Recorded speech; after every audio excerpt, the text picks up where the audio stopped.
Hey Konstantin, do you like trigonometry? Of course, what's not to love? Incredible interviews, hilarious raw shows, plus we're going to start doing weekly satirical comedy like the ones that we used to put out. I'm Konstantin Kisin, and you may remember me from my stint hosting a kids' TV show on Al Jazeera. And I'm Francis Foster, a man who looks like a cross between Louis Theroux and a beaver.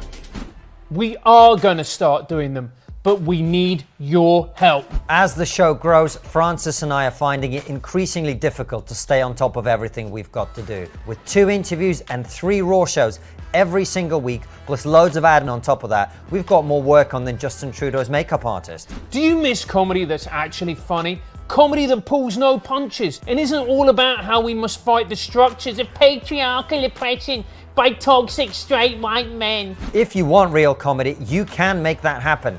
If we can get an extra 250 local supporters by March 15th, we'll be able to outsource a few of the day-to-day things that we do and free up more time to make incredible content for you. It will be funny, biting, satirical, and not some worthy gimp telling you what to think. It's $7 a month, which is £5 if you live in the civilized world. Join our locals community using the link in the description and help us make comedy great again. Hello and welcome to a very special live episode of Trigonometry. I'm Francis Foster. I'm Konstantin Kisin. And this is the part 2 to our brilliant first episode that we did on the very first day of the war in Ukraine, where Ukraine was invaded by Russia. The way the interview is going to work is going to be a little bit like this. We're going to be doing an hour, just myself and Konstantin talking. We're then going to have a break, and we're going to have that break to collect your super chats and your PayPals, where you're going to be asking questions to us. And then in the last half an hour, I'm going to be fielding your questions to the both of us or to Konstantin.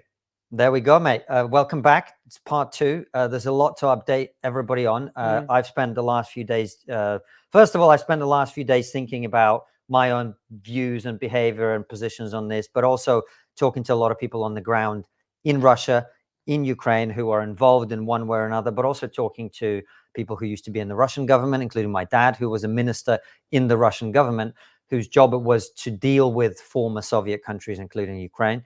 And he's got a very different view to me on all of these issues, talking to people who've advised several US presidents, talking to people who are currently in the British government who have the inside track on all of this. So there's a lot to talk about. So we're going to talk about a few things there. The first thing, I wanted to briefly talk about our fundraiser, which we'll do in a second.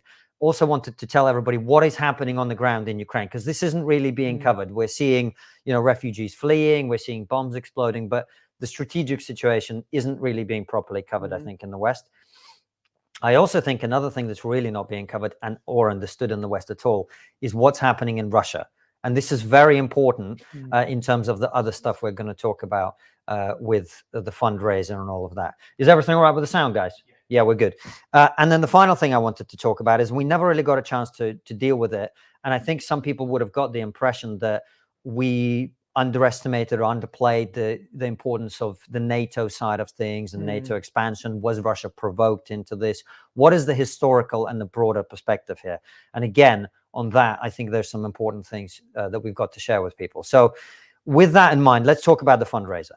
Absolutely. Now, we're both incredibly proud of the fundraiser, the amount that we've raised. Well, we should tell people the amount. As of today, it's £60,000. Wow. And if you imagine how many people got involved in that and the generosity of people and their willingness to put something behind their words and the feelings, and it's not just thoughts and prayers, people actually doing something, is incredible.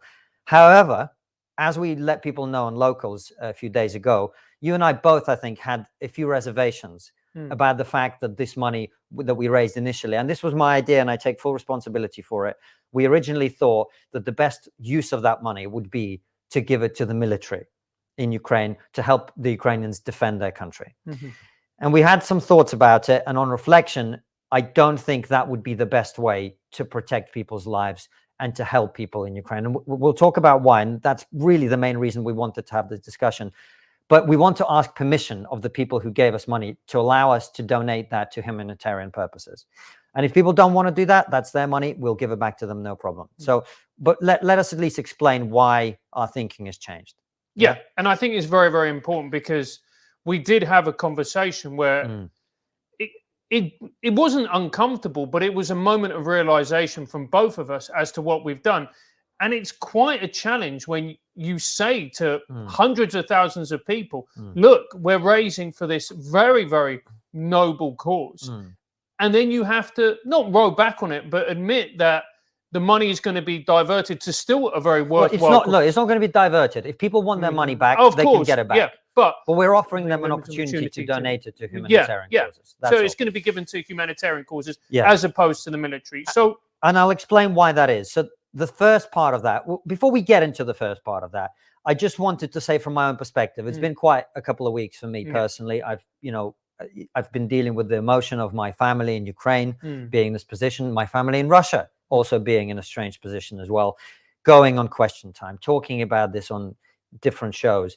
It's been very emotional. And I think, like me, for me, it's much more intense, of course. But for a lot of people in the commentary space and whatever, we've kind of all gone through the stages of grief, right? Initially, everybody was in denial. Even when I was saying the invasion is coming, no one wanted to believe it. And even when it happened, I think we all felt slightly in denial about what was going on. It was surreal. It was surreal. Then everybody gets angry. And I think a lot of people are still stuck in that position. And I was in that position for a period of time last week. Then you go into depression. And I was definitely towards the end of last week, as I was starting to really feel what was going on and knowing that my family, most of whom are basically now either in occupied territory or about to be, all of that was very sad. And towards the end of the week, I was feeling very sad. And I've taken some time, and now I've actually, believe it or not, crazy as it sounds, come to a place of acceptance of what's happening. And I kind of just remembered, because, I've spent a lot of time doing personal development of various kinds, that every religion almost and every spiritual teaching, it's basically the same thing, which is suffering is caused by trying to pretend that you can change things that you can't. And there's nothing I can do to change the situation. And the truth is, as I think we'll talk about in a second, I don't think there's a lot any of us can do about the situation, other than help people who are going to be suffering from this, which is what I really want us to focus on. So we've all got to let go of our emotions here and just look at what is going to be the right thing going forward. And I want to apologize to a few people, actually, in terms of my behavior last week, because I got a bit carried away with the emotion of it all. And so people would say to me, well, what do you think about this thing that this guy said? And I'd be like, well, I remember this thing he said a week ago, the last time I had a chance to read what he said, and he was wrong. He was wrong to say there'd be no invasion. So he's wrong, right? Well, actually, for example, someone like Peter Hitchens, I spent a bit of time over the weekend reading some of his articles, and there's stuff I don't agree with, but there's a lot of stuff. I mean, he retweeted an article from 2017, which is absolutely accurate and bang on. And the same with other people. So I just want to say the emotions of the moment carried me away, or I got carried away, or whatever. And I've reflected on that, and I think that doesn't help the conversation. So I'm going to go back to what our mission is here at TRIGGERnometry, which is we are covering what's going on. We're chronicling the decline of Western society and the destruction of civilization. Let's stick with that rather than becoming players in this game, right? Because I think that's very important. I think that's why people trust what we do and they respect what we do, because everybody knows what we think, but we try and approach things from a balanced perspective. And I think that was starting to go a little bit by the wayside last week. So I hold my hands up on that, and I apologize for that. So with that in mind, and this is going to be a very difficult conversation because I'm going to say some things that nobody wants to hear. That doesn't sound like you, mate. No, it doesn't. But it's going to, there's a lot of things that people are not going to want to hear on all the sides of this conversation. So let's first of all look at what is happening in Ukraine on the ground. What is the narrative that we are hearing in our media right now in the West, would you say? So our narrative in the media is that we have the Ukrainian army, the Ukrainian forces, which have been supplemented by ordinary civilians, and even people as like celebrities, athletes, who are putting up a plucky and spirited resistance against the Russian army. I was going to say the Soviets, seemed more appropriate, against the Russian army, and they're doing really well, and the Russian army are in disarray. I mean, I don't think that's an inaccurate analysis on the face of it. But if you look at the broader picture of what's happening, yes, the Russian army is really struggling. Yes, they're having deserters. Yes, the equipment is falling apart in some cases. Yes, they're making very slow progress. Yes, the Ukrainians are very brave. Yes, they're fighting wonderfully. Yes, the Western weapons are helping, the Javelin missiles and the Stingers. And yes, they haven't got complete air superiority. However, the truth of it is that, and by the way, in their position, that is what I would be doing. If I was a Ukrainian in Ukraine and my home was being attacked, I would be fighting to defend my country right now. And I have so much respect for their courage and their bravery. However, the first thing to say is, Anton, if you pull up a couple of maps that we talked about, the way that Russia approached this is they positioned their troops on the north side of Ukraine in Belarus, on the east side in the two breakaway regions, and on the south side in Crimea. And they pushed from three directions at the same time. So they're pushing from the north, they're pushing from the south, and they're pushing from the east. And yes, their progress is slow in the north, and yes, their progress isn't particularly quick in the east, but they're making very quick progress in the south. Now, and they're all making progress. They're stalling in various areas, but they're making progress. Now, the Ukrainians are defending very bravely, but if you look at the map of Kiev in particular, Kiev is about to be encircled. So the Russian army came down from the north side on the western side of the river, and they're about to encircle Kiev completely. Cut off supplies, cut off evacuations, cut off medical supplies, cut off supplies of ammunition, weaponry, reinforcements, all of that. So at the moment, it's looking very much like they're going to at least encircle Kiev. Once they do that, they're going to keep moving south. The southern group is going to keep moving north and west. They're cutting Ukraine off from the sea to prevent resupplies and all of that. And the eastern group is pushing as well. Now, the Ukrainian army is in the eastern part of Ukraine primarily, the bulk of their army. So the moment they complete that line along the river, all of that army is going to be completely encircled and cut off. Right? This is how in World War II, the Germans blitzkrieged their way through a huge swathe of Soviet territory. All they did is they just enveloped armies, encircled them and cut them off. They didn't kill that many people. They were killing one for every 12 prisoners that they took. And the way they did that is by enveloping. So while Ukraine is putting up a very brave resistance, from a military perspective, it's not looking good. Okay. So that's the first thing to say. The second thing to say is when you speak to people in Ukraine on the ground, they're very brave and they're determined and they're defending their homes. And you can only respect that and support that and all of that. But they also all say, look, if they don't, quote unquote, this is how they say it in Russian, Ukrainian, close the sky, by which they mean a no-fly zone, it's a matter of time. Okay. And as I said 2 weeks ago, the West is not going to implement a no-fly zone because that would be the start of World War III. Now, there have been some suggestions of how that could be gotten around. For example, Poland said, look, why don't we give our planes to the Americans and the Americans then donate them to Ukraine? That way, Russia can't say we gave planes to Ukraine and invade us, right? Well, Anton, if you pull up that article as well, the US have knocked that back because they know how dangerous that is. They're not going to allow planes or anti-aircraft systems, not Stingers, but other stuff, to go to Ukraine. So they're not going to close the sky. And even the Ukrainians on the ground who are determined and driven, etc., are all saying, it's a matter of time unless that can happen. And that's not going to happen. And the third thing that we should say as well is, for reasons that we'll get into when we talk about what's happening in Russia, Russia is pulling up weaponry that it hasn't really yet used. It may use it going forward, but it hasn't yet used. And what we're talking about is not nuclear weapons. It's not quite chemical weapons, but it's horrific weaponry that is designed to flush people out from defensive positions. These are called, they have various names. The Russians call them vacuum bombs. They're called air fuel bombs in English, and thermobaric munitions. And what they do is it's a there's two compartments in the bomb. The first explosion is a small one, and what it does is it spreads small particles of combustive material, fuel basically, into the air around it. And the second explosion ignites it and creates a fireball that spreads rapidly, killing anyone in the fireball area. But it also sucks all the oxygen. It consumes all the oxygen in that area. So even if you don't get burned alive, you suffocate and your lungs rupture and you die in an awful way, right? And this is a way to destroy defensive positions that otherwise couldn't be destroyed. So if you've got some kind of reinforced bunker or whatever, as long as it's not completely sealed, right? That's what, and these are awful weapons.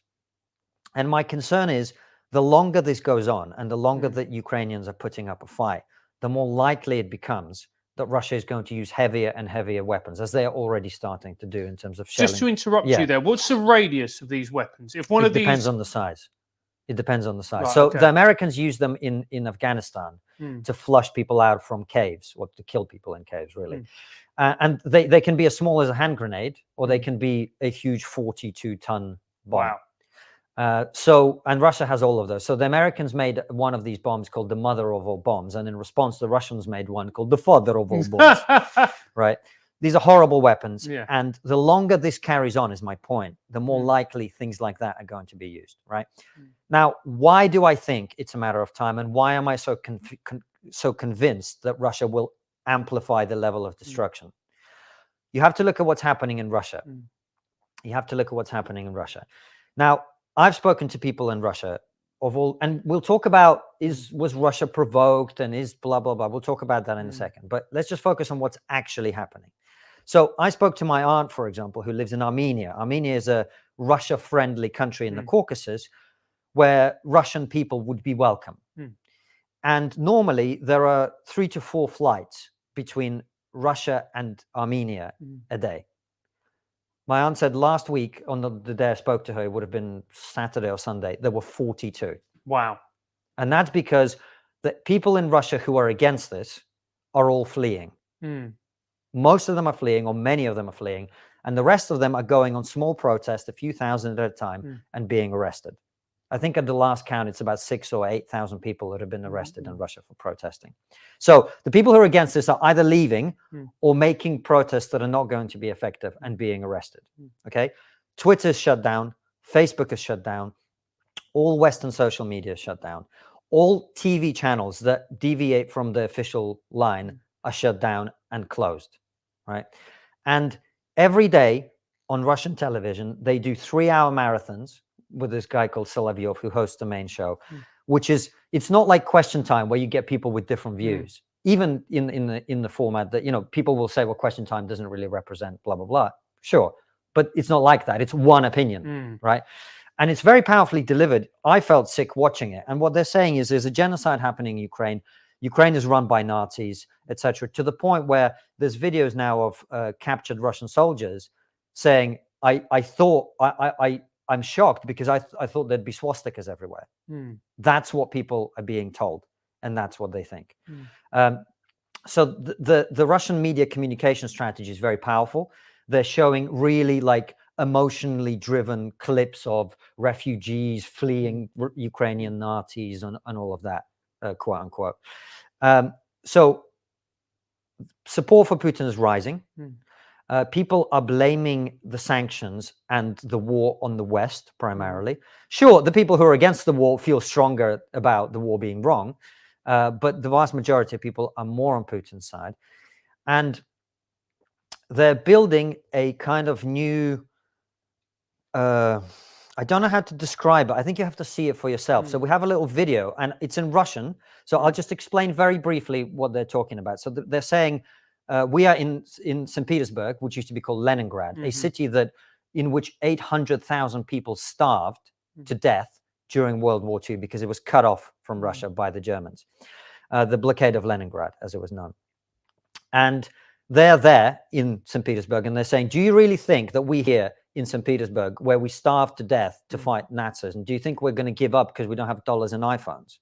And they're saying, our boys are over there in Ukraine pulling the noose around the throat of fascism and Nazism. And it's our job here to protect our streets from traitors and provocateurs. They're talking about protesters, right? And at the end, as you'll see, they chant for Russia, for Putin, for Russia, for the president, right? And I just want people to get a visual sense and just a feeling of what that's like. So, Anton, let's play that video. Это город-герой Ленинград. Город, который не покорился и победил. Город, которому не стыдно. В Великую Отечественную более 800 тысяч ленинградцев отдали свои жизни. но не сдались. Неужели вы думаете, что мы, потомки людей, которые годами умирали от голода, но били фашистов и держали фронт, продадим родину за доллары и айфоны? Своими принципами мы не поступимся. Мы никогда не променяем своих героев на персонажей Marvel. Советская армия и блокадники разорвали фашистское кольцо вокруг Ленинграда. Задача наших военных сейчас насмерть затянуть петлю на шее нацизма, прекратить, наконец, 8-летнюю войну и ужас на Донбассе, защитить наших людей, вынужденных бороться за право свободно говорить на родном языке. А наша задача – защитить улицы российских городов от предателей и провокаторов. Работайте, братья, за Россию, за президента! За Россию! За президента! За Россию! За Путина! За Россию! За президента! За Россию! За Путина! За Россию! За президента! За Россию! За Путина!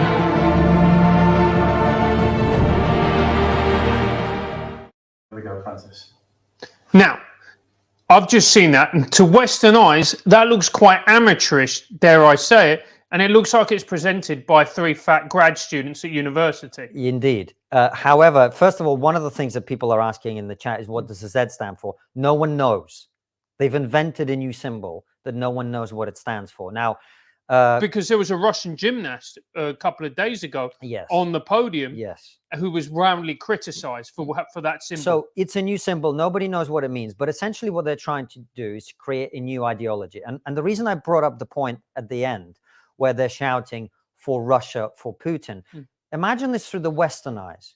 How many American soldiers do you think are, wherever they are now, going for America, for Biden? Or how many people in the UK are soldiers in the UK, or people who support British soldiers would be shouting for Britain, for Johnson, or for Boris? But is that part of the reason for that? Isn't that because of our democracy?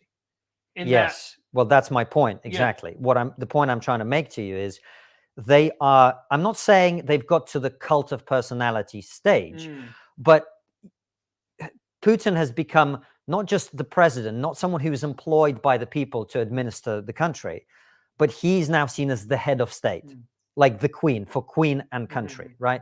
So in other words, there is a kind of permanence to this thing, and there's a personality issue there that they're embracing. Now, look, people can say I'm being critical of this or not. I'm just telling you what's happening, and I'm showing it to you. I'm not advocating against or for or whatever. I'm just telling you what's going on, right? So Russia is building a national identity that is based around a strong leader, the nation, etc. Right? So that's what's going on. And there is no question that for Vladimir Putin now, this is existential. The entire country is now in the grips of the idea that Ukraine is overrun by Nazis, that these Nazis have committed genocide against people in the east of Ukraine, that this is the fight against fascism that Russia did and the Soviet Union did in the last century, and this is its mission. He can't come back from that. He can't row back from that. There is no coming back from that without a win, right? So there's absolutely no question in my mind that he's going to do whatever is necessary to win the fight. And unless the West is prepared to get involved, which it's not and it shouldn't, in my opinion, purely because that would start World War III, and I don't think that's a good idea.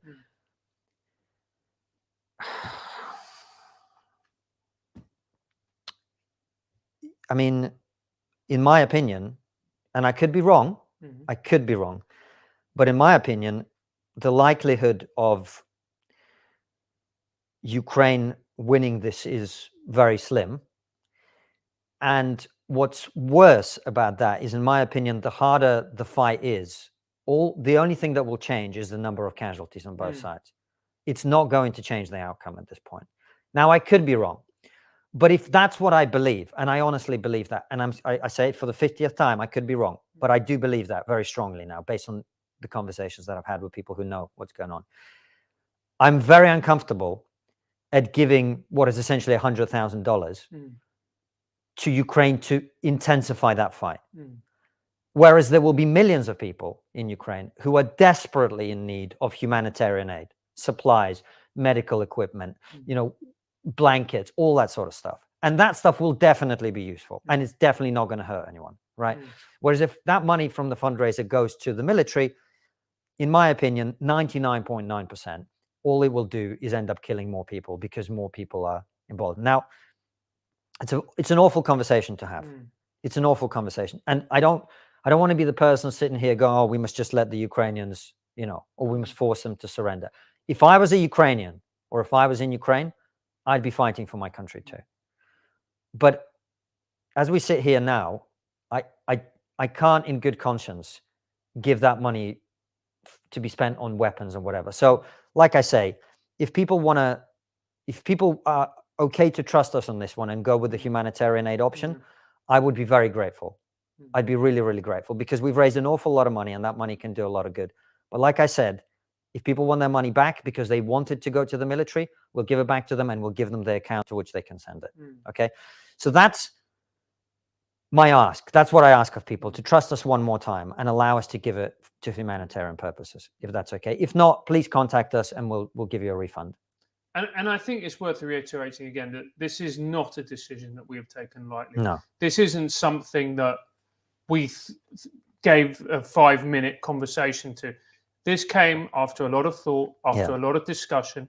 This came from you having hours-long discussions with different people. This is a considered opinion, and it's something I can tell is obviously very, very painful for you, having to make that decision. Yeah. Well, I'm sorry that I feel responsible, and I am responsible, because you and Anton and I talked about it, and that was my idea, and I asked you if you're okay with it, and you guys were okay with it.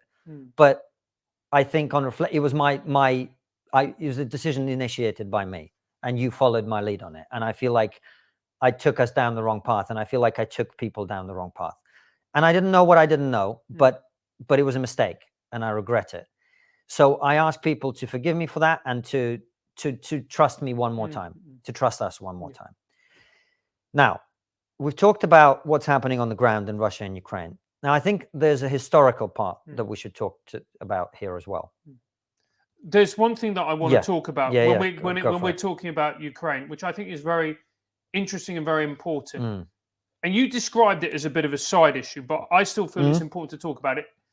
And it's President Zelensky. Now, he's been painted in the Western media as this kind of incredible statesman, somebody who is leading, the fight against his nation, against, the Russian nation. He is everything that a good statesman should be. Yeah. Is it as clear cut as that? I don't know. Do you want to criticize a man who's defending his country and leading his people in defending it? I don't. I think he's an incredibly brave man. Whether he's making all the right decisions, I don't know. As you can hear from what I've said, I don't personally think Ukraine continuing to fight to the last man is the right decision. But I sit here in a comfortable London studio. He's in Kiev being bombarded every day, seeing his people being maimed and killed, seeing children killed, seeing Russian soldiers commit atrocities, and seeing his own soldiers commit atrocity, because that's what war is. It's an awful thing. I'm not going to sit here and criticize Zelensky one bit. He's a man, and he's done what a man should do in that situation. And if you're a man and you want to, we talk about how, there's the sort of feminized West, blah, blah, blah. Well, when war comes, it's time to step the fuck up, So I've got no criticism of President Zelensky whatsoever. I think he's doing what most people would do in his position, or should do in his position. Is he able to make the best geostrategic decisions? Is he able to, on 2 hours sleep a night and threats of death every day, do the right thing for his country, not knowing exactly what the outcomes are? Is he able to balance motivating his army at the same time of thinking about what the right peace would be? That's not for me to judge, man. And people who are not in that position should really just be quiet. I have no criticism to make of him. We can talk about all this other stuff. Did he make the right decision here? Did he make the right? But right now, the man's defending his country and he's leading his defense. I've got no word of criticism of him whatsoever. So that being the case, we're now going to move on and look at the historical context and the geopolitical context of this. So let's delve into it. So the first thing to say, and this is something I've been thinking about a lot. Let me just see how much time we've got left. So, okay, cool. So we've got another probably 20, 25 minutes before we go to our break and questions, so people can submit their questions, super chats, PayPals, all that. the one thing I've been thinking about very carefully about this situation over the last few days is the fact that any situation has a different meaning, any event has a different meaning, depending on the perspective from which you look at it. And let me explain what I mean. So my wife and I are about to have our first child. For my wife and I, that is a huge, tremendous, just incredible thing. It is wonderful, and we're delighted, and we can't wait, and it's blah, blah, blah, right? It's amazing on the level of the individual. At the level of our friends and family and community, it's a really nice thing.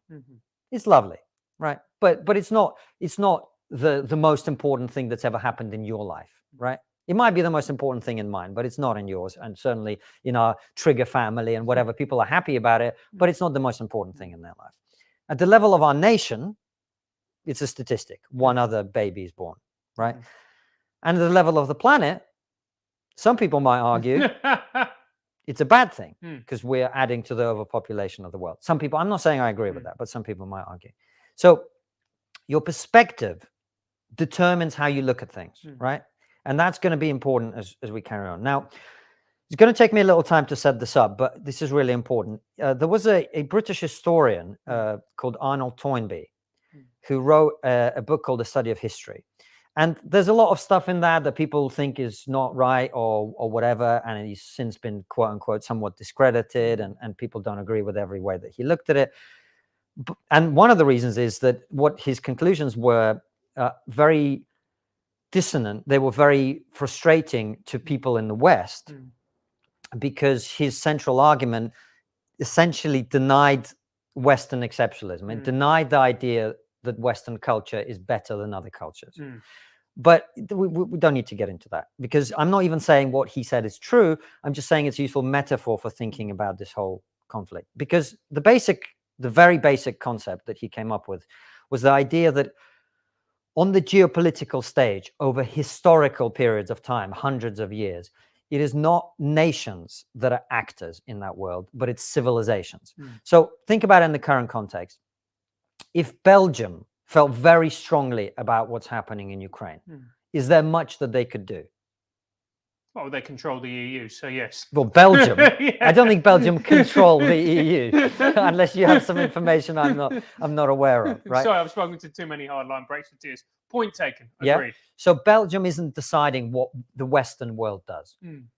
You could argue that America is deciding what the Western world does, right? But if every other country in the Western world opposed what America did, they'd really have a hard time doing it. So that's why, for example, in the Iraq War, they really were desperate to get Britain on board. They could have gone and done it by themselves, right? But they were desperate to get at least Britain on board, and they wanted France and Germany, which didn't go along in that instance. So the act, and that means that, yes, America is the leading power in the Western world, right? But there is also reverse feedback where the rest of the civilization feeds back into the main one. Okay, so it's not Belgium or Britain or France that is doing things. It is Western civilization. And if you think about it, one of the big questions people always talk about is, why is Australia and New Zealand considered a Western country? Well, the reason is that we are all descendants of the Western Roman Empire, the Western European Christians who then spread out around the world. So Latin America is part of Western civilization, even. North America, obviously part of Western civilization. Australia, New Zealand, basically the descendants of the Western part of the Roman Empire, right? The other civilization is the eastern part of the Roman Empire, the Byzantine and the remnants of that. And Russia is the leading nation within that civilization. And there's four others. There's the Indian, the Chinese, and the two Islamic ones, the Persians and the Arabs, right? The Sunni and the Shia, or the Shia and the Sunni. And his argument was that over historical time periods, these civilizations come into conflict with each other. And they are in constant struggle for land, for power, for money, for control of territory, etc. And they all have what they consider to be their own historical space, right? So Eastern Ukraine, Kiev, and to the east of that, is in every way, unquestionably, historically part of the Orthodox Eastern Christian civilization, right? And Poland, Estonia, Latvia, Lithuania, they are parts of Western Christian civilization, which Stalin was able to steal, and Western Ukraine as well, because the Western civilization was having a bitch fest. They were fighting for control of who controls Western civilization. Because remember, World War II was not a world war. It started as a fight between Germany and Britain and France, essentially, for who is the top dog in the West, right? Germany wanted to be top dog, and Britain and France didn't want to let them. And that's why the conflict over Poland happened. Again, remember, I'm not saying this is true. I'm just saying this is a useful frame for thinking about the situation.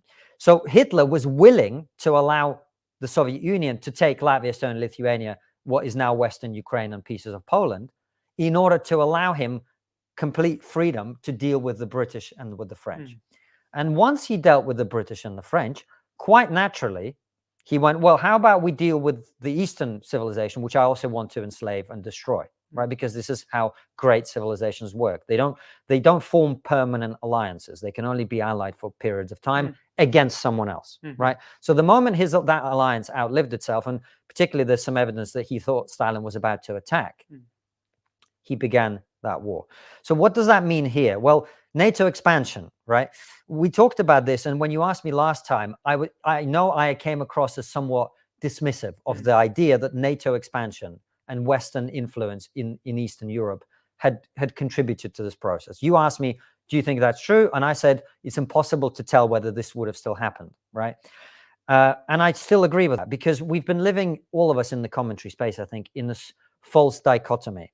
This idea that either Vladimir Putin's an expansionist authoritarian who was always going to go west, or NATO has provoked poor, fluffy Vladimir Putin with his bunny ears or whatever to react brutally.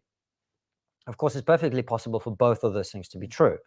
And the civilizational dimension would tell you, if you believe it, that the Eastern civilization will always try to push west when it can, and the Western civilization will always try to push east when it can. So on that basis, if you look at it through history, this basically happens in Ukraine once a century, right? This basically happens in Ukraine once a century because it is on the border between these two great civilizations. And this is very important, particularly when we talk about the nuclear side of this, because you might say, and people, and I've sort of questioned it as well, it's like, well, why does Russia care about the NATO expanding into Ukraine, right? It's like, we're not going to attack them with nuclear weapons. That would be insane, right? That would be insane at the level of the nation, right? No one thinks Boris Johnson's about to launch a nuclear strike on Russia, right? And it's insane at the depends if Carrie asks him, mate. That's true. She can ask very nicely.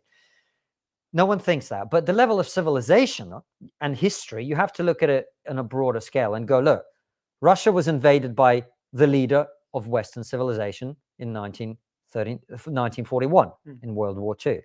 Before that, by Napoleon, and on and on and on it goes. So the idea that we've reached some kind of new peaceful world in which no war will ever happen again, we can have that illusion at the level of the individual, of the community, of the nation, but the level of civilization, we know historically speaking, every great civilization tries to destroy its neighbors if it can, or at least compete with them in a way that will be to the detriment of the other.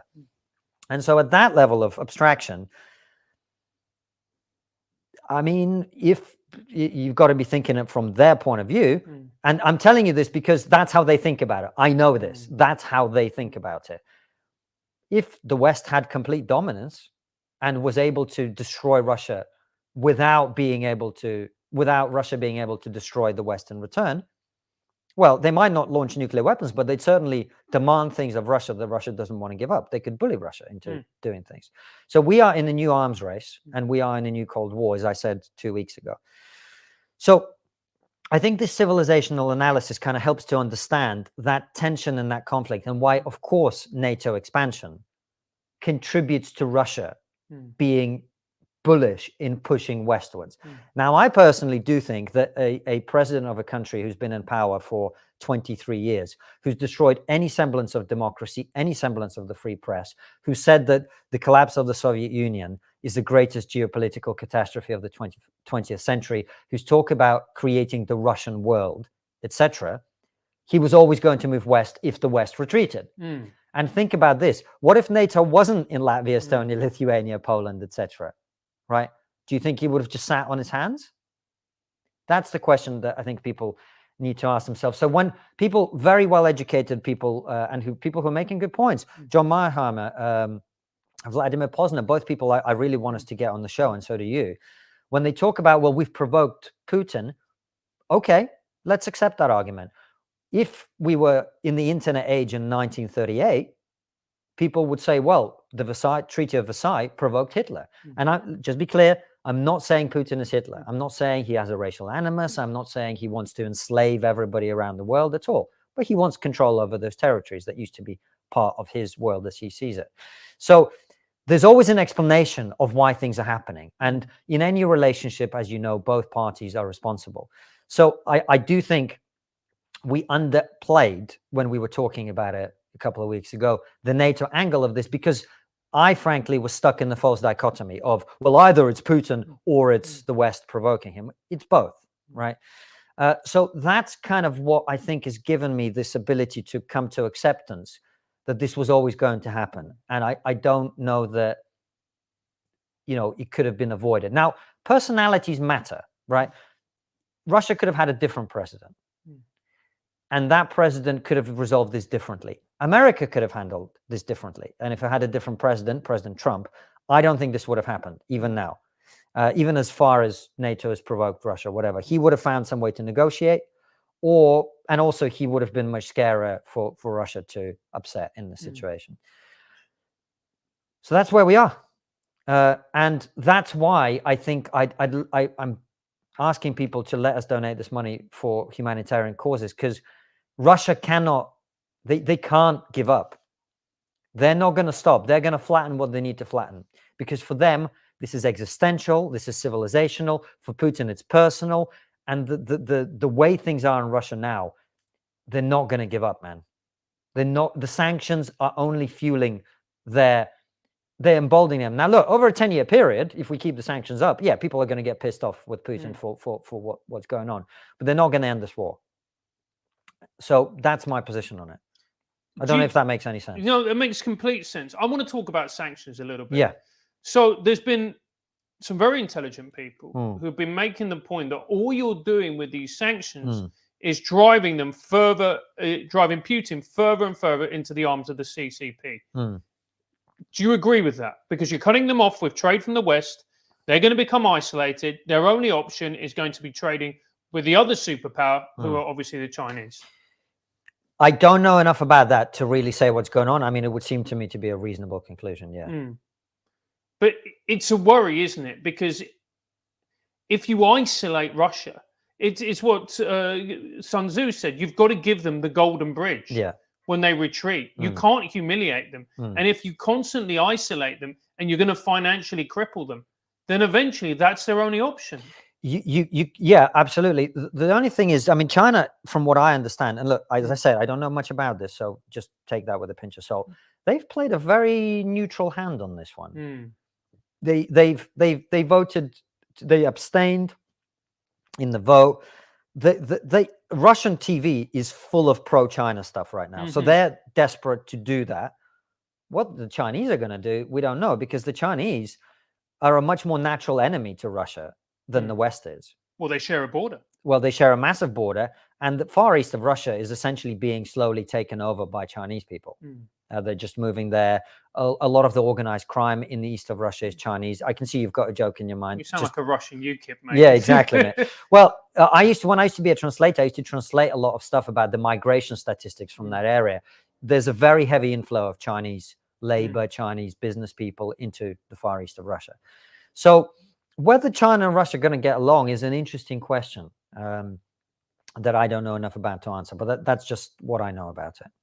See, to me, it's an interesting situation because you have China on one side, who superficially I thought they would have been allies. But what you're saying makes it seem not the case. They might be. They might be, but we don't know. But they haven't come out. And you would have thought if they're going to be allies, they would have come out and been loud and proud. And you got to remember as well, like, nobody actually wants nuclear war. You know, this narrative that Mad Vlad or whatever, I think he's certainly dictatorial, and he's becoming, culty. I don't think he's mad. And the people in charge of China are very smart people. So nobody wants nuclear war. So they're going to try and stabilize the situation as best they can. And what that looks like, we don't know. I remember you said on Question Time that if he was backed into a corner, if there was no way out, he would. Yeah, I think so. Yeah. So let's just explore that. Backed into a corner is like fucking NATO troops on the border of Russia. That's what I mean. Really? Yeah. Then, of course. Well, if NATO gets involved, I mean, that's his only play, because NATO would crush Russia in a conventional war. And how much do you think this is insecurity of Russia? Sort of, it's a crass way to describe it, but a midlife crisis almost. Russia looking back to the glory days, or Putin looking back to the glory days of the Soviet Union. Well, if you talk to Vladimir Pozner, that's what he would say is the big Russian complaint is, we are a great civilization, and you tried to keep us in a box. We've got the most nukes in the world. Why are you trying to keep us in a box? Why are you trying to intrude on what is our civilizational territory? Why are you not treating us as an equal? That's what people would say. And you've got to understand that a huge part of the Russian mindset, every nation and every civilization, they have their own myth. And I don't mean myth as in this is bollocks and we should dismiss it and laugh at it. I mean that an idea that we all buy into, whether consciously or subconsciously. Absolutely, yeah. And the Western myth essentially is based, lately at least, on the American Constitution and the Declaration of Independence and the Revolutionary War and all of that. And the myth is basically this: we have created the perfect society. Right? We have found the rules and regulations and the way of looking at the individual and society and government that gives people maximum freedom and maximum wealth. And that is the purpose of life.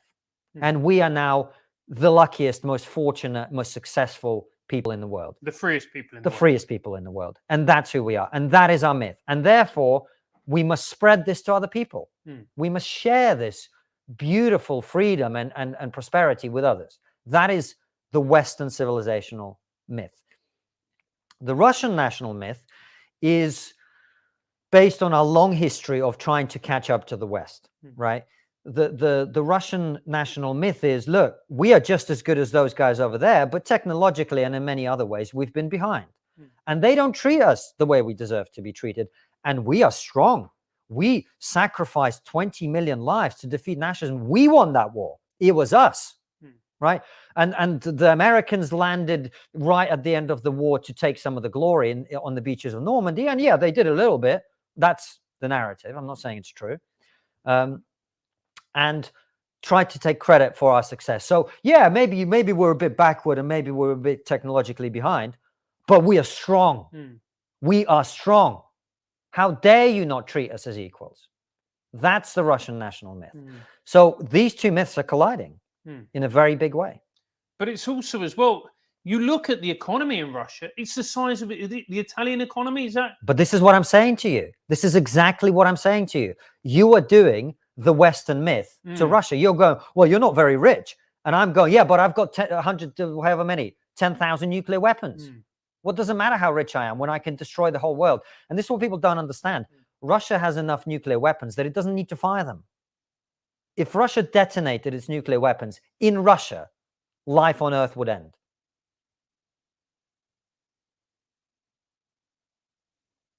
So if you've got that kind of clout behind you, you want to be taken seriously. Of course. And that's the issue with the nuclear age that we live in now, is there are countries in the world that cannot lose in a war. Doesn't mean they're going to win, but they will not lose. You see what I'm saying? I completely understand what you're saying. And there's quite a few people there's people talking about that maybe what we need to do is, just get rid of Vlad, put somebody else in charge. Yeah. That to me seems like a completely ridiculous idea. It's a misunderstanding of the situation. I understand why people are saying it, because whenever there's a problem, it's a Stalin approach, no man, no problem. Yeah. The problem you've got in Russia, particularly with what I talked about earlier, with the way that the country is right now, and also, again, the civilizational dimension of how threatened they feel. You're with Uncle Vlad. There is a sort of range of possibilities that looks like this, right? And Vlad is on the authoritarian, violent side of that for sure, but could be further in that direction. I mean, you've got history. Correct. I mean, by historical standards of the Russian nation, remember what I said, never had a democracy ever, never had a single democratic transition of power ever, right? Vladimir Putin, but I'm not saying I agree with it. I don't like it. That's why I live in the West. But by the Russian standards, he's pretty sort of middle of the road. He's a liberal Democrat. He's a sort of, you know, I don't know, he's a liberal Democrat. I think that's pushing it a little bit. You should know the Liberal Democrat Party in Russia is the most like extremist, pro-war, bomb America party ever. It's incredible. But anyway, he's pretty middle of the road by the standards of Russian history. So careful what you wish for, my friend. And also, here's another thing. You come at the king, you best not miss. What happens if you miss? What happens if there's an assassination attempt and you fail? Well, now his life is on the line. What's he going to do then? You want to roll those dice? That you do not want to see that, because that's when things could get, I mean, things are obviously awful. Yeah. But that's taking it to another level. Yeah. So look, the long-term perspective is we're in a Cold War, in my opinion. We are going to have to win that Cold War, but there's going to be a few seat of the pants moments, squeaky bum times coming along the way, I think. Well, look, what the hell do I know? But that's my opinion. So eventually, for the long term, you think that, what is the future of Ukraine, do you think? Well, like I said, I'm not a military expert. I'm not a political expert. So I'm just giving you my opinion, and it could be wrong. Yeah. But I think Russia, one way or another, is going to win this war.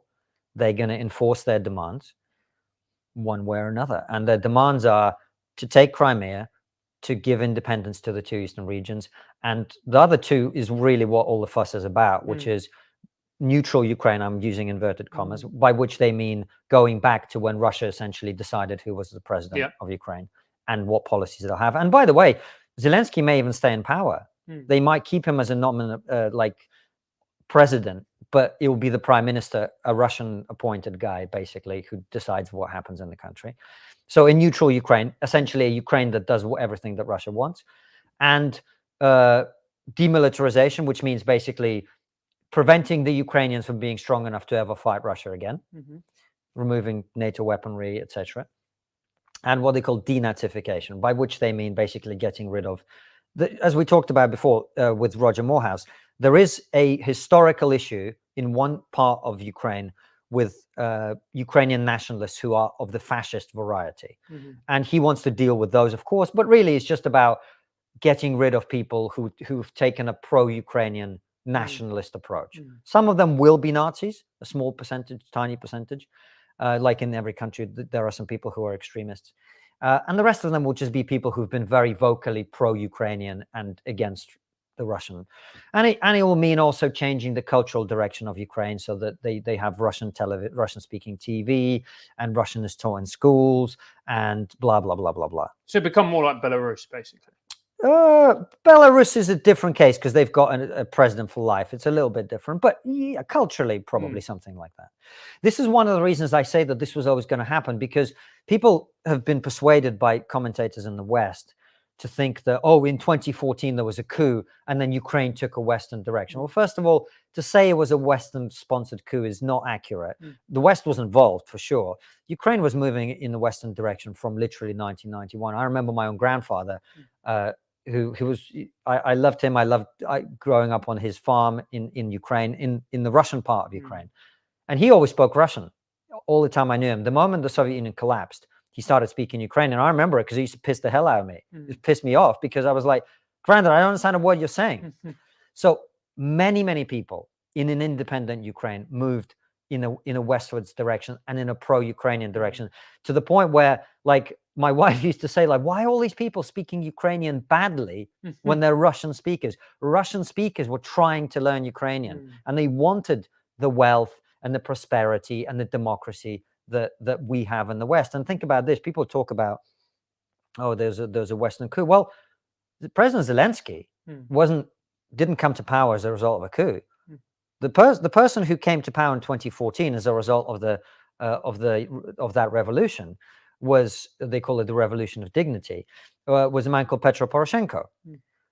He was replaced in a free and fair election by Volodymyr Zelensky, who got most of his votes from eastern and central Ukraine. And he ended up having, I think, about 75% of the total vote.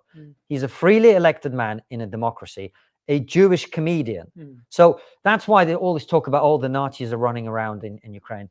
The people in the West can say what they want. I'm not going to argue with them anymore. I've decided there's nothing I can do to change people's minds. I'm just going to say what I know and what I think, and people can take it from there. So that's, to me, why this was always going to happen. Ukraine was always going to move west, whether the West wanted it to or not. People in most countries that were part of the Soviet Union would quite like to have more prosperity and more freedom if they possibly can. And it's taken a concerted effort to keep that process from happening. And do you think the reason that Russia has these types of leaders is because it's such a huge country? Historically speaking, yes. So if you think about, if you've got to control a massive country where it literally takes weeks to travel somewhere and they're completely cut off and there's no internet, no phones, no nothing. Completely different cultures as well. Different cultures, different ethnicities, etc. You had to have very strong central leadership to keep that thing going. So absolute brutality, lopping anyone's heads off who doesn't do what you say. You have to have a strong leader. You have to have a strong leader. And also, we spent about 200 years being ruled by the Mongols. So, or maybe even more than that. Maybe I don't remember the exact detail. My Russian history of that period is not very clear. But centuries of being ruled by Mongols. And the Mongols had a very simple set of laws. There were only two things. Either you're allowed to do it or the punishment for this is death. That was their approach. If you ride along the road and you see somebody having a meal and you don't sit down and eat with them, you die. If you are sitting alongside of the road and you're eating and you don't invite a stranger to eat with you, you die. Do anything else, you die. You refuse to pay tax, you die. Right? And this is what they did. So they ruled Russia with an iron fist, and Russians have carried on with that tradition. We love a strong leader. Do you think part of it is that Putin could see Ukraine moving westwards, democratically elected, and he was worried that the Russian people might look at that and go, hang on a minute, they're getting a democratic election. You've been in power for 23 years, mate. Well, this is why I've always said about why Russia is so worried about these color revolutions. The one in Georgia, the one in Ukraine, is like, it's a bad example to the children. Yeah. It sets a bad example. It's partly about NATO getting close to Russia's borders, but partly it sets a terrible example to the kids. Look at Belarus. They tried to have a color revolution there, overthrow a guy been in power, I don't know, 50 years or however long it's been, right? It sets a bad example. Yeah. And he's got quite a high approval rating, hasn't he? Putin now? Well, massive, of course. Of course. People in Russia blame the West for what's happening. And they blame the sanctions on the West. How reliable is that, though? Because it's reliable. Really? Yeah. Because Ceausescu family had. Yeah, I've made this point before. It ain't one of them right now. Really? No. Countries are at war and people are united behind their leader. Really? Yeah. So he's stronger than ever now. I think internally he's stronger than ever. Russia is going to get crippled by sanctions. But he, in terms of his control of the country, yeah, of course he's stronger than ever. And do you think he thinks that he made the right decision? I don't know. I imagine, like me, he's very surprised by the strength of the Western response. I don't think he expected it to be like this, from what I'm hearing. Really? Yeah. That's interesting. Shall we do Q&A, mate? Yeah, let's do Q&A. All right. So, guys, we're going to come back in a few minutes with some questions from you. We'll read the super chats. We'll read the PayPals. We'll see what you guys are saying. Hey, Francis, do you like podcasts and politics? No, mate. I'm a real man. I'm only interested in football. birds and fast cars. Last time you tried to drive a car, you had a panic attack when you got overtaken by a granny. She was driving very aggressively and used disgusting language for a woman of her age. Well, for those of you who do like podcasts and politics, then you have to check out The Lost Debate. It's a podcast and YouTube show for political eclectics who want to escape their media bubbles and engage in good faith with ideas from across the political spectrum. It's three friends from across the political spectrum discussing the big issues of the day. Ravi's a former Obama staffer and school principal, Corey's a former Fox Radio news host, and Ricky's a New York Post columnist. Instead of being at each other's throats, they focus on bringing new perspectives to the table in constructive debates that sound less like crossfire and more like discussions between real people. They sound like us, apart from the whole sound like real people bit. That, and they might actually know what they're talking about. Check The Lost Debate out on YouTube or wherever you get your podcasts. Hey Francis, would you like to learn another language? No, mate. Already know foreign languages perfectly. Oi, Gary. Ue la biblioteca. You can't go on holiday, mate, without knowing where the swimming pool is. La bibliothèque is the library, you idiot. Exactly. You can never be too far away from knowledge and sexually frustrated librarians. For those of you who do want to learn a language and connect with another culture, or maybe just brush up on your Spanish for the next holiday, Babbel is the app for you. Babbel's 15-minute lessons make it the perfect way to learn a new language on the go. Babbel designs their courses with practical, real-world conversations in mind. Things you're going to use in everyday life, like finding out where the bibliothèque is. Babbel lessons were created by over 100 language experts, meaning real people. So you learn useful vocabulary and not meaningless phrases like the ones Francis keeps uttering. Babbel's teaching method has been scientifically proven to be effective across multiple studies. With Babbel, you can choose from 14 different languages, including Spanish, French, Italians, and the other ones. Babbel is available as an app or online, and your progress will be synced across all devices. Babbel is offering our listeners 6 months free with the purchase of a 6-month subscription with our promo code, which is TRIGGER. Go to babbel.com/play and use promo code TRIGGER for an extra 6 months for free. We're even going to get Francis on it. You might learn English. That's babbel.com/play. Promo code TRIGGER. I used Babbel and look at me now. Yo puedo hablar español absolutamente perfecto. Know what I mean, Gary?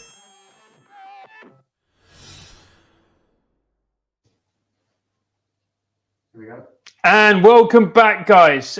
We are going to ask your questions to Konstantin and to myself as well. So let's start off, first of all, with Stephanie. And she says, please will you talk about the no-fly zone? Don't we need to close the sky now? Not keep sitting and watching. I understand the sentiment, Stephanie. I really, really do. And I wish we could. I really, really do. You know, as you know, I have family in Ukraine. I keep saying it. I would love for us to be able to do that. But you've got to think about what that means. What does a no-fly zone mean? It means we shoot down any planes that fly in a no-fly zone. Right. So now that means we are shooting down Russian planes. What does that mean?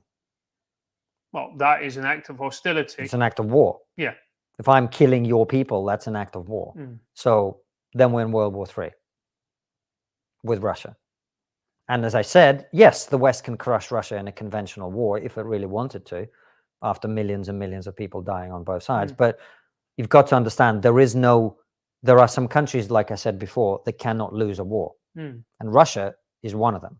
Russia has several types of weapons that we cannot stop.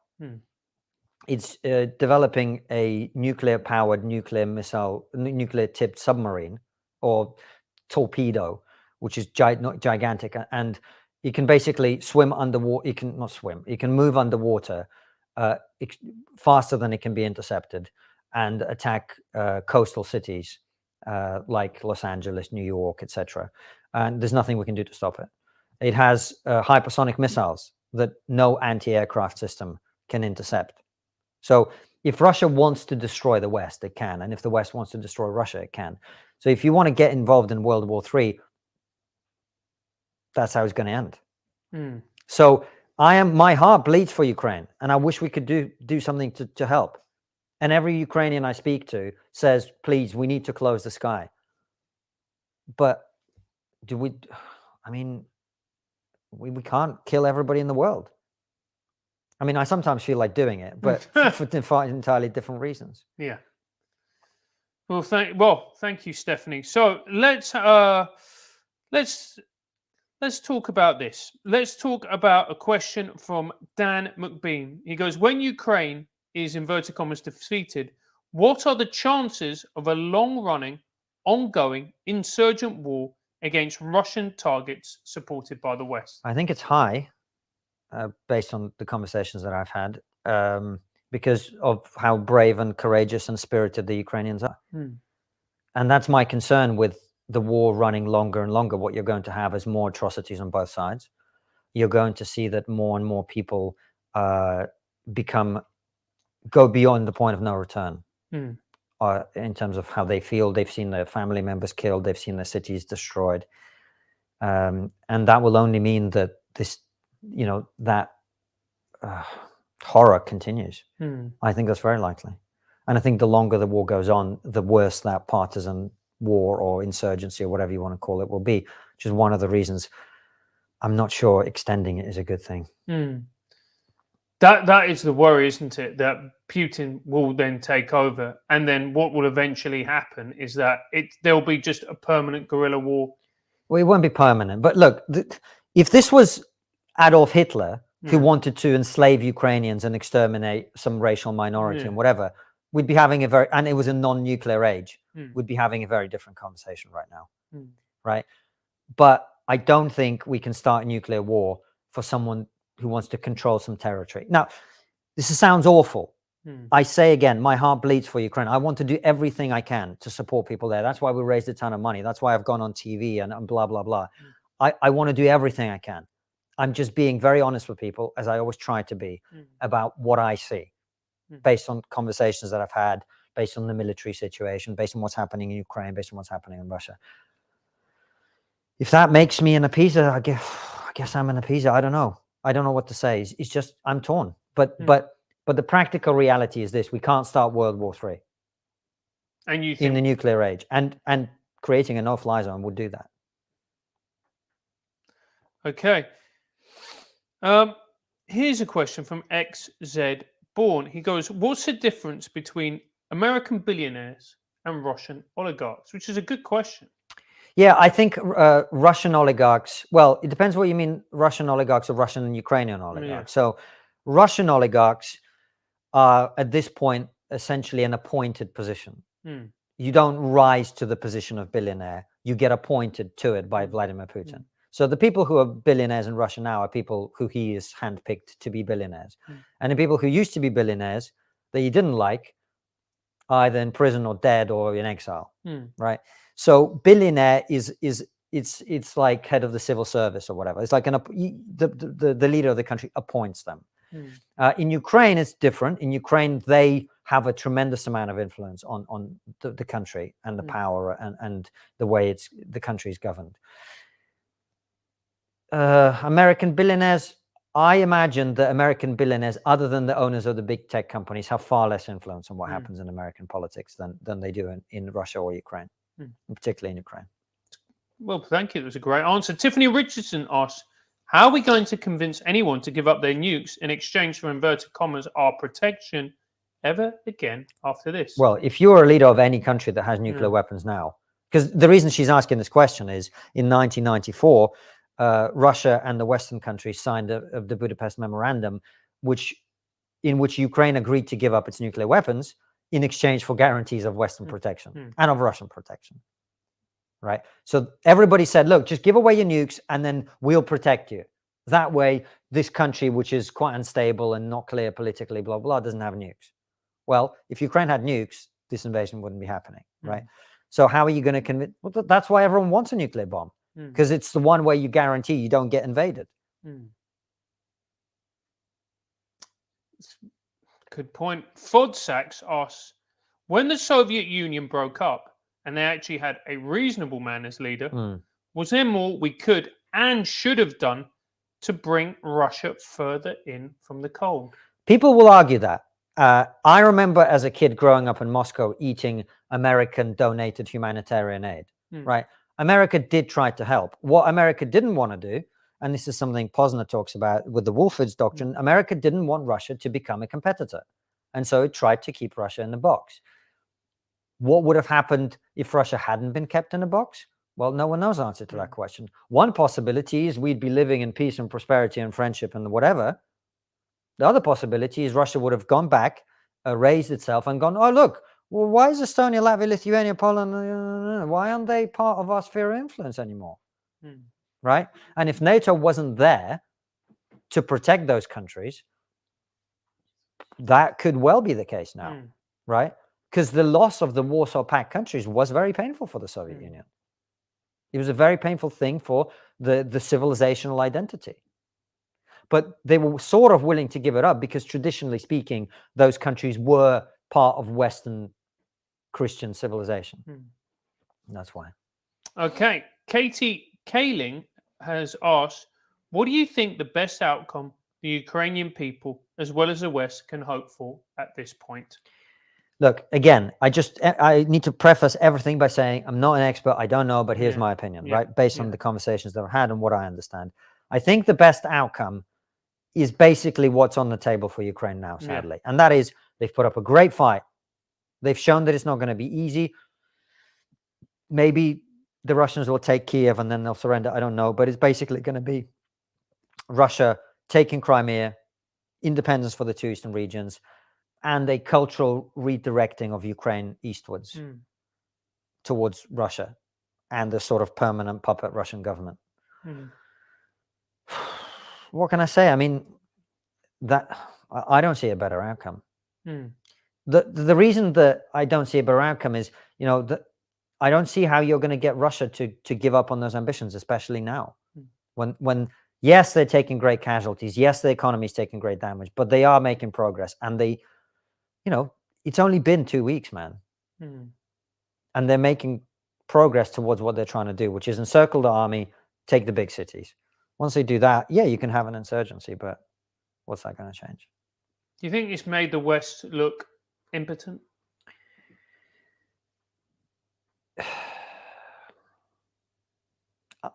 I think the reality is that on this one, the West kind of was impotent. What it did, though, it kept signaling weakness. And so it's allowed Russia to do this. But I've been surprised by the strength of the response. If you remember, I said 2 weeks ago, in perhaps somewhat melodramatically, that NATO's over. I don't know that that's not true, but it could not be true. It could be not true. In that, you know, I don't know what would happen if Russia invaded Lithuania today. I'm pretty sure we'd strike back. If Russia invades Lithuania 5 years from now, well, it depends on what's happened in the world. Do you see what I'm saying? Yeah, I do see so what you're saying. It's hard to say. I don't feel that the West has been particularly weak on this. It's done everything it can. Do you know who's actually, and I never thought I'd say this, come out of this with some credit? It's Boris Johnson. He has. And by the way, look, I texted Nigel Farage the other day going, you know, we had that big argument. I'm starting to see your point. You know? And just for the viewers and the listeners, well, he was saying we should say to Russia, we won't let Ukraine join NATO. Would that have stopped it? It probably would have stopped it in the interim. Yeah.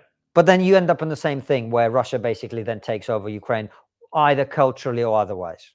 One way or another, Russia would be in control. That's what it means to say Ukraine won't be joining NATO. So I think this was always going to happen. Maybe in the short term, this could have been avoided. Maybe I can see you've got another joke coming. No. I just I was discussing with my very left-wing girlfriend about this, and she put forward that exact argument. And I said, you have the exact same opinion as Nigel Farage. I bet she was happy. She was furious. Well, she went, but it's an interesting point, isn't it? Yeah. It's an interesting point. I don't think that would have avoided this issue in the long run.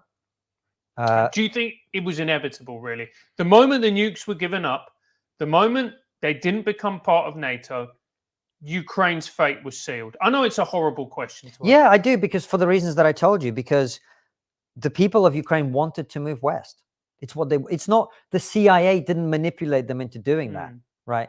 they want, like my granddad, who was speaking Ukrainian, and lots of other people, they wanted to move in a direction of having their own country that was not aligned with Russia. That's what they wanted. So and as long as they had democracy, they would keep electing leaders that would push the country in that direction. So this was always going to happen. Donna Willis asks, do you think Putin will retaliate soon against the West because of sanctions and the support we have given Ukraine? And if so, in what form? Well, I think they will probably try to retaliate against some of the recent sanctions, like the oil embargo and all of that. Although it's only Britain and America really that's done that. The countries that actually buy most of their oil and gas are in Europe, and they're not doing that. So we'll have to see. We'll have to see. Probably, I'd imagine so. Okay. They did last time in 2014. They like banned Polish apples or some shit. The corporate withdrawal is from the cancel culture playbook, and this is from Japal 2222. You for or against? Does it make Putin weaker, stronger? Would it be? There's a question that I already asked. Would it be dangerous having a Russia unplugged from the West, separate internet, etc.? I mean, it's already there. So I think it's very difficult to say. There are two options this can go. The two ways this can go. One is Russia, for some reason, just goes, you know what, this isn't worth it. We're pulling out. And then we go through a process of de-escalation. I don't see that happening. The other process, unfortunately, I see happening is Russia carries on. We are in Cold War II, and we're going to have to win. And the way we defeated the Soviet Union is by forcing them to destroy their own economy. Yeah, sending them bankrupt, basically. Basically. So maybe that's what happens. Edvard Gotto asks, hey you, do you guys think World War III has started? I'm low-key kind of scared, to be honest. And this might seem like people will look at this and go, don't be ridiculous. There's a hell of a lot of people out there who are very, very anxious about this, who are terrified, who are thinking, is this the start, actually, of World War III? Well, if it is, then we're all going to die. All right, mate, keep it light. In which case, if I say now that I don't think it is, I'm going to be right either way. Either it isn't, or we're all dead, in which case no one is going to come back and go, I told you. So I'm going to say no. I don't think it is, but we are as close to as we've come for a very long time. Yeah. For 60 years, for exactly 60 years, since the Cuban Missile Crisis. We haven't been closer than we are now to World War III. But you don't think this is? No. Because there's a lack of appetite on all sides for war, basically. Yeah. Okay. Bam Bam Buffer asks a very good question, actually. He goes, how about a compromise and send the loot specifically to help injured Ukrainian military? Send the loot? Yeah, the money that we've raised. Well, so some of it to... Yeah. Well, the charities we'll give it to will partly be for that. Yeah. Okay, so I think that's a very, very good idea. So thank you very much.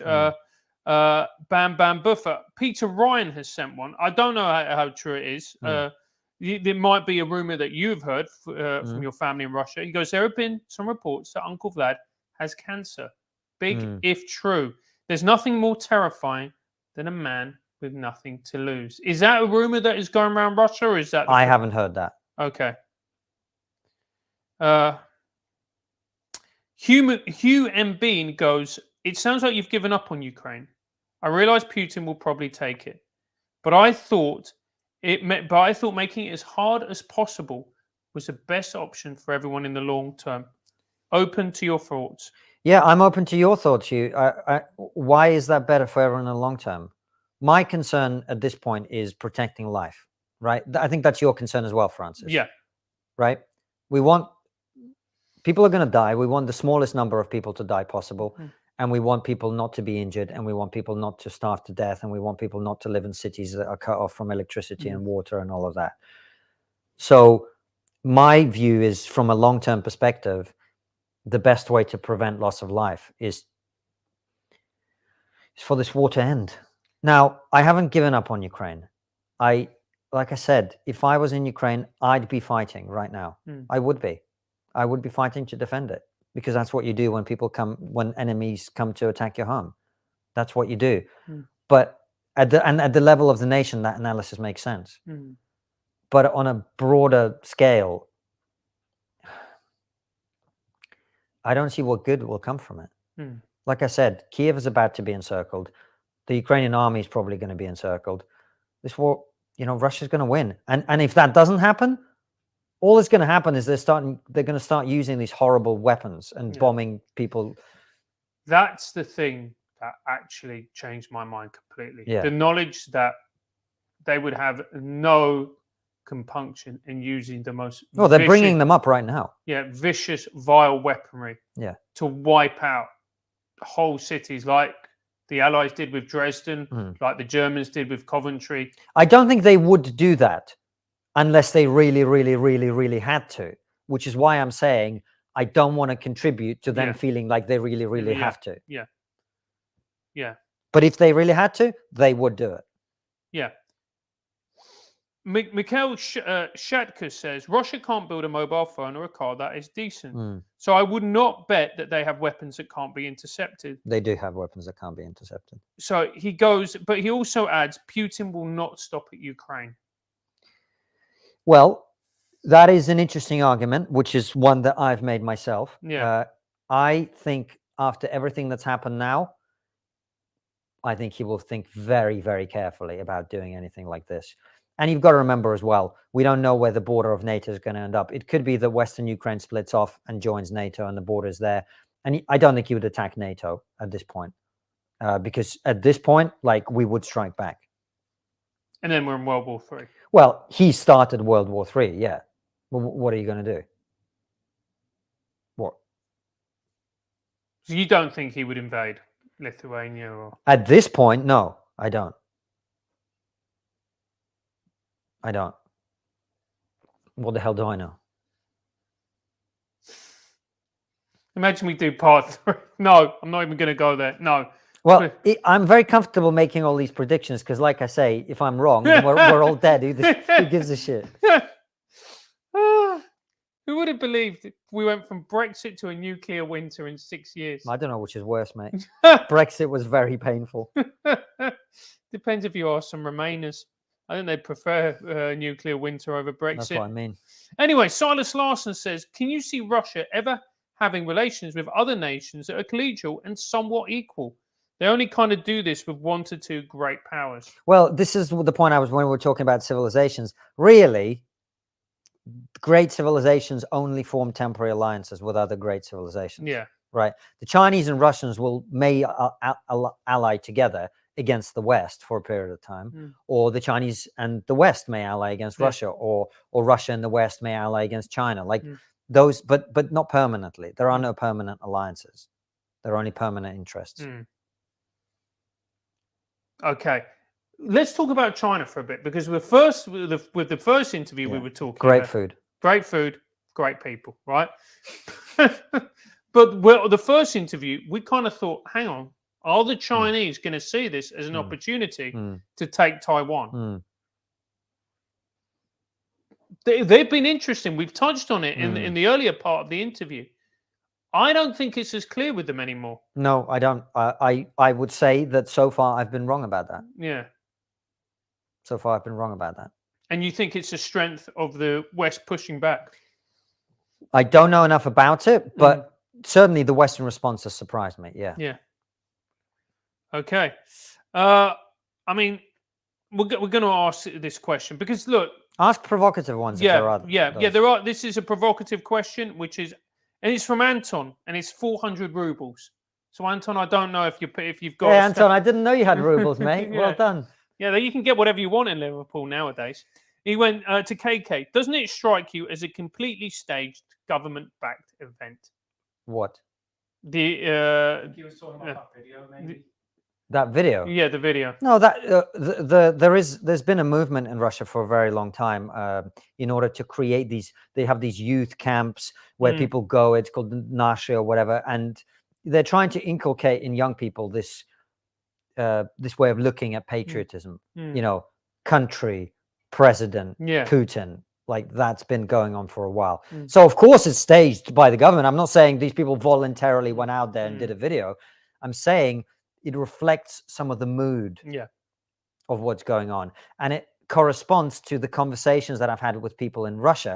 This is one example I forgot to give about the power of the propaganda machine in Russia. I have a friend in Ukraine who has a sister in Russia, and they were speaking on the phone, and my friend said the bombardment destroyed a building next to my house, and the woman in Russia went, "That's not true. It's your Ukrainians doing it." Wow. Her own sister, Francis. There was an article on the BBC of the very same nature last week, and I looked at it and I went, "This is bullshit." And then she told me that, and I've heard that from many people. The propaganda levels, and again, please understand, I'm only using this word because people can know what it means. I'm not saying Vladimir Putin is Hitler, but the propaganda levels are Goebbels-like. They're very good, technically very skilled, what they're doing, and they're brainwashing the hell out of people. Or they're persuading people, if you're on the Russian side, about what's going on. So the propaganda levels are off the charts, and people don't believe their brothers, their sisters, their parents, their children, their cousins. That's the level of strength of belief about this issue. And you've cut off all social media, so there's no way to get that information. Now, of course, you can use a VPN or whatever, but you have to want to. Yeah. And that's not what most people want. Most people want to watch TV and go, "Oh, we're defeating Nazism. Isn't that great? We did it." And most people who are not technically savvy or living in rural Russia will probably have no idea what a VPN is anyway. Quite. Kieran Joseph says, is Western optimism misplaced that Ukraine can win against overwhelming odds as Israel in the Six-Day War? And would you discourage Brits volunteering to fight alongside the Ukrainians? Thanks and God bless. Yeah. What was the first part of that question? Is Western optimism misplaced that Ukraine can win against overwhelming odds? I don't think there is Western optimism. Where is this Western optimism? Who's saying Ukraine will win this war? I would say, in support of Kieran's point, Yeah, that the West and the media has put forward the narrative that Russia are floundering and Russian troops and the Russian invasion. sure. Does that mean, are they saying Ukraine will win this war? No, but you Right. could argue that they're intimating it. No, they're not intimating. What they're doing is saying Ukrainians are fighting very bravely, which is what I said. It's true. I wish Ukraine could win this war. I really, really do.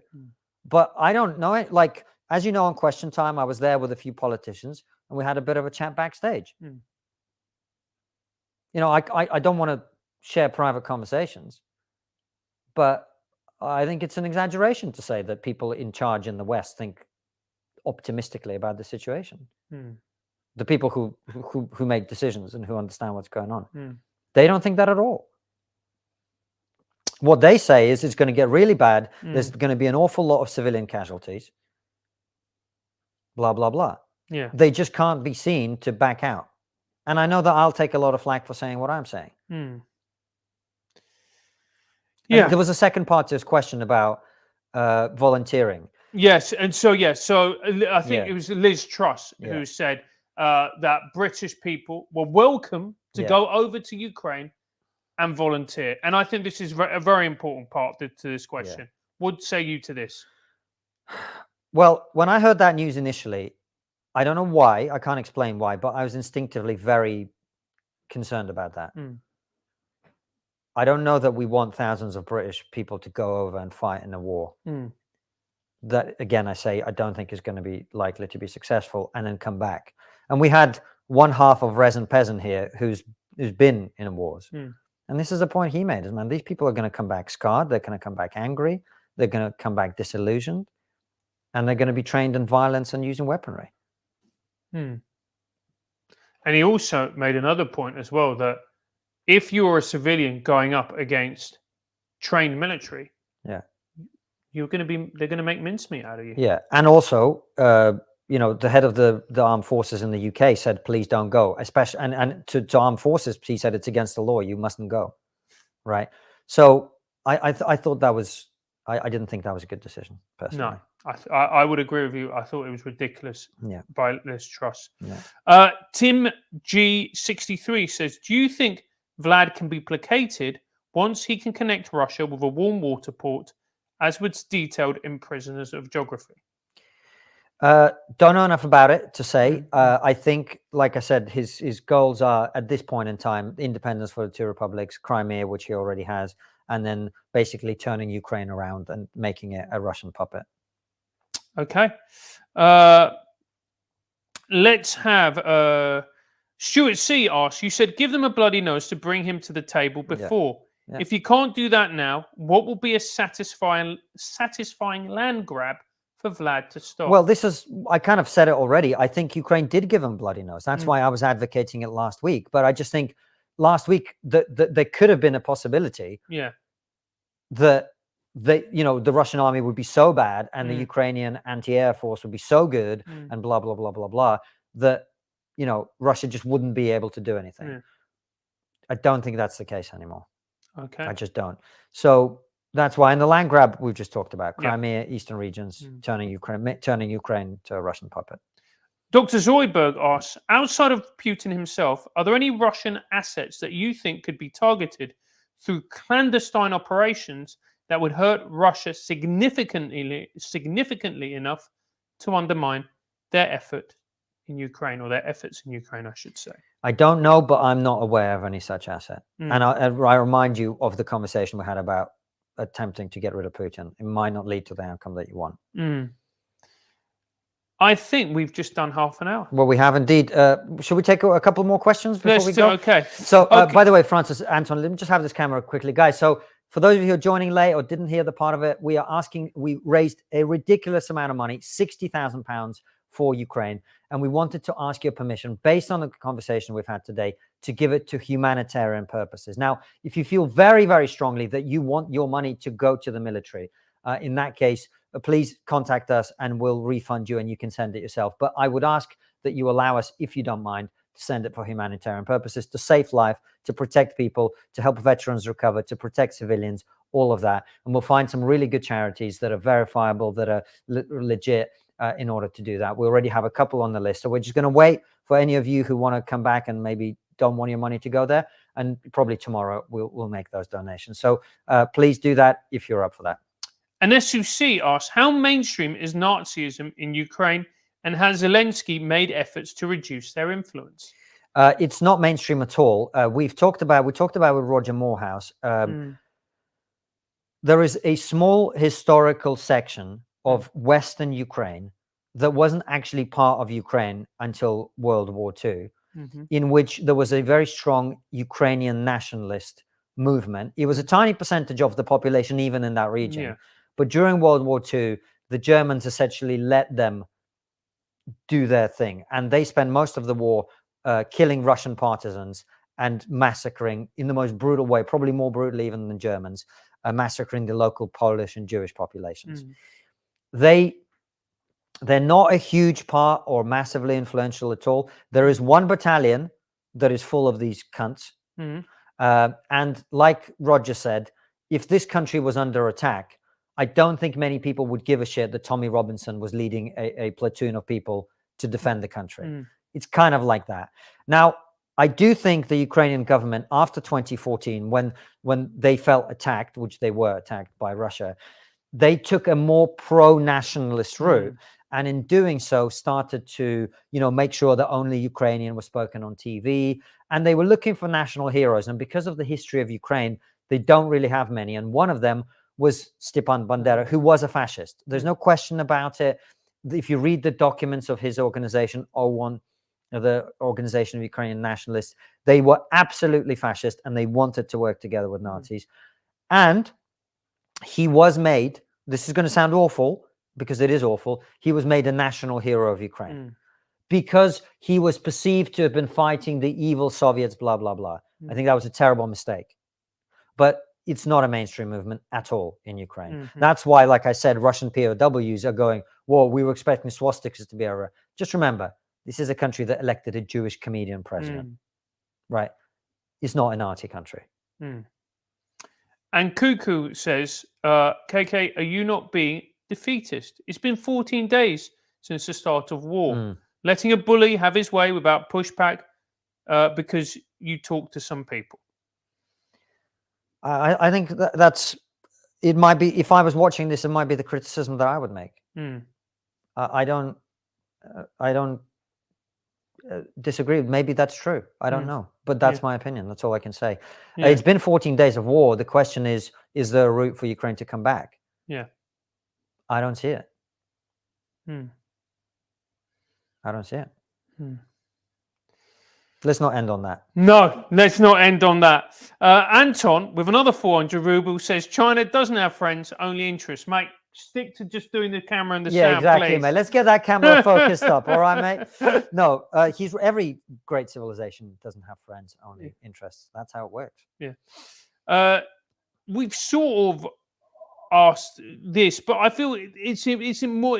We can explore this a little bit more. And this is from Gids S, I think is how you pronounce it. Even with the outcome of an Eastern-orientated, smaller Ukraine, doesn't giving in to the threat of offensive nuclear weapons, which is its name now, put us in the same position in a few years somewhere else? Where? Where specifically? It's very clear to me that NATO would respond right now if NATO was attacked. So what are you talking about? What is he going to take? Georgia, maybe? Yeah, I mean, look, the reality is if Putin wants Georgia, he can have it. I don't mean I am allowing him to have it. I'm saying there's nothing we can do, right? So, I mean, yeah. What about Armenia? I don't think he'd want Armenia. Armenia is deeply loyal to him and relies on Russia for protection against Azerbaijan. So he's happy there. He's got a pro-Russian government there. Any government in Armenia is going to be pro-Russian. They don't have any fucking choice. They're surrounded by enemies on every side. They're surrounded by Turkey, Azerbaijan, and Iran as a Christian country. The Turks massacred them, genocided them only 100 years ago. Azeris invaded them very recently, and they fought a bloody war over Karabakh. Iran, I mean, they're not exactly friendly to them either. It's a complicated relationship. And Georgia and Russia through Georgia. That's it. They better stay on the side of Russia, and they know it. So, do you think that there's a likelihood that he could look over at Georgia and go? Well, you've seen that Georgia hasn't joined the sanctions, hasn't criticized Russia's invasion. They got a taste of what's coming to them in 2008, I think it was, or 2009, when that war happened in Georgia. They've been put in a box by Russia. It's terrible, but that's the reality. And what do you mean by being put in a box? They got invaded. They had the army destroyed, etc. They got rid of the president who was elected at that time, who was pro-Western. They made it into a country that, does what Russia needs. Yeah. It has been a fascinating, if slightly depressing interview. Welcome to TRIGGERnometry. But thank you so much. Thanks for doing it, man. I appreciate it. Yeah. And let's just say thank you to everyone who supported the fundraiser. I really hope we can use this money for good, to protect life, to save people in Ukraine. And look, I know that particularly for Ukrainians, and I have so many friends and family in Ukraine, what I've said today is they're not going to like it. And I'm truly sorry that that's what I'm saying. But I care about the country deeply. My heart bleeds for Ukraine. I would, if I was a Ukrainian and living there, I would be fighting for my country right now. But the truth is the truth, as I see it. And I'm just giving my opinion. I hope people will forgive me for that. No, but I think people will take on board the fact that you are being honest. And look, we all have opinions. We all have ways that we see the world. We can be wrong. Nobody has Not me, but but nobody has a crystal ball. Yeah. But I think it takes a lot of courage to come out and say truths which a lot of people may find unpalatable, but you consider them to be true. It's not nice, because the more pleasant thing to do is to go along with the narrative and say, be gung ho and say that it can stand up to Russia. But I was there when you were having that conversation with that person. And when that person said about the weapons that could potentially be used. Yeah, well, they're in Ukraine already. Yeah. So the longer this goes on, the more likely it is that they're going to get used. So I just care about people in Ukraine, man. That's all. You Yeah. know, and I understand that, sovereignty and all that, but I just want to, if they want to fight, all power to them. I have no problem. Not no problem, but if the Western governments want to give them weapons, that's fine. I just don't want my hands on that process personally, and I don't want your hands, and I don't want Anton's hands on that because I led us down that path. That's all. Yeah, I just don't want that, and I don't want people watching this to know that they've somehow contributed to more people dying. I don't want that, and you know, like I said, it was a mistake, and I regret it. But it was a mistake that was done with honourable intentions. It was. We all make mistakes, but I ask people to forgive me and to trust us going forward, and to let us give this money to a good cause, if they will. But if they want a refund, we'll do that. We'll happily do that. Guys, thank you so much for joining us. Please remember that we also have an episode coming out on Sunday, 7 p.m. UK time, plus our Raw shows that always come out on Thursday, Friday, and Saturday. And what we're going to be doing moving forward is we're going to be doing more of these live episodes with different guests so that you'll be able to put your questions to guests in real time. It's been an absolute pleasure. Thank you very much. Take care and good night. Hey, Konstantin, do you like TRIGGERnometry? Of course, what's not to love? Incredible interviews, hilarious Raw shows, plus we're going to start doing weekly satirical comedy like the ones that we used to put out. I'm Konstantin Kisin, and you may remember me from my stint hosting a kids' TV show on Al Jazeera. And I'm Francis Foster, a man who looks like a cross between Louis Theroux and a beaver. We are going to start doing them, but we need your help. As the show grows, Francis and I are finding it increasingly difficult to stay on top of everything we've got to do. With 2 interviews and 3 Raw shows every single week, plus loads of admin on top of that, we've got more work on than Justin Trudeau's makeup artist. Do you miss comedy that's actually funny? Comedy that pulls no punches and isn't all about how we must fight the structures of patriarchal oppression by toxic straight white men. If you want real comedy, you can make that happen. If we can get an extra 250 local supporters by March 15th, we'll be able to outsource a few of the day-to-day things that we do and free up more time to make incredible content for you. It'll be funny, biting, satirical, and not some worthy gimp telling you what to think. It's $7 a month, which is £5 if you live in the civilized world. Join our locals community using the link in the description and help us make comedy great again.